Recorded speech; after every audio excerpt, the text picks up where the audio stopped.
I thought I'd show you a great idea for a Sunday night dinner. It's a slow cooked dinner, so you can put it on early in the afternoon and it'll be perfect by the time you're all ready to have dinner together. Now, so a lot of people have trouble thinking of ideas to do with the neck chops. The neck chops are the round chops with the star-shaped bone in the middle, and they're perfect for slow cooking. And this is an all-in-one recipe, so everything goes into the same pot and it's simple and easy. If you want it to be particularly chefy, you can brown the chops and brown the bacon and onion before it goes in the pan, but I find because you cook it for such a long time in the oven, you don't need to. So, first things first, all the chops are in the pan, a good roasting dish. I'm cooking for a few tonight, that's why there's so many chops in the pan. So first thing on is the onion, which has just been lightly chopped. It can be a little bit chunky because it's been cooked for a long time. So onion on. And then I've just got one rasher of bacon diced up. That just adds a little bit of smokiness to the flavour of the casserole. I like to add carrots and pumpkin because they add sweetness.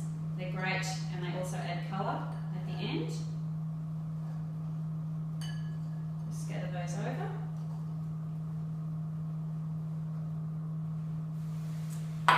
To make this a bit more of a casserole-y, hearty winter dish, I'm adding about 1.5 cups of a mix of pearl barley, some lentils and some Italian soup mix. So they're just going to be scattered on. I'll cook slowly as well with all the juices from the liquid that I'm going to add in a second.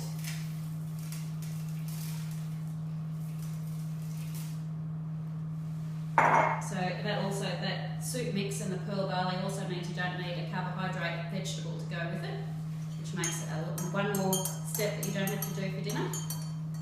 And next I like to add the tomato. So this is just a large tin of chopped tomatoes that just gets spooned over the whole thing.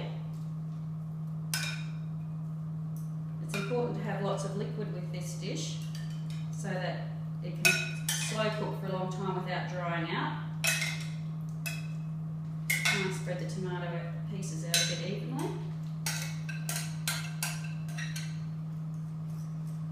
And then the last thing to go in besides the herbs, I've got some stock here.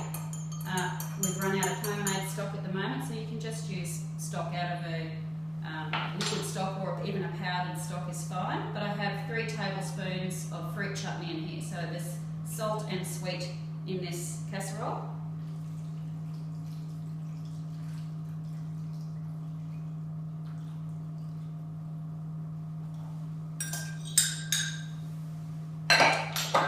And then I usually give it a little push around so that the liquid and the pearl barley and lentils can go down the sides of the chops. So it's just all in together. Last thing, I've got a couple of bay leaves, a few sprigs of thyme. I'd like a little bit more thyme, that my thyme's not growing quickly in the garden at the moment, and a couple of tablespoons of really finely chopped rosemary.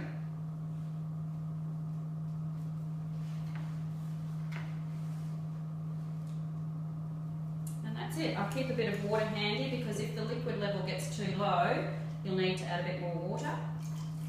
So what I do now is I'll cover that with 2 sheets of alfoil, but if you've got a casserole dish with a lid, that's fine. And for the first hour, I'll have it completely covered and sealed to keep the moisture in, and then for the last hour, hour and a half of cooking, I take the alfoil off and everything browns up nicely. You might want to move it around a couple of times during that cooking, and it's into the oven at 180 degrees. I'll show you what it looks like at the end. Okay, all done. This one, because it's a very large casserole, it's been in there for 3 hours tonight. So you can see it's all very nicely browned now, and so I just like to finish it off with a bit of parsley sprinkled over the top.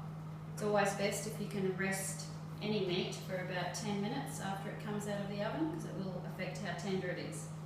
So that's that. One pot ready to eat neck chop casserole with broccoli and beetroot and some crusty bread.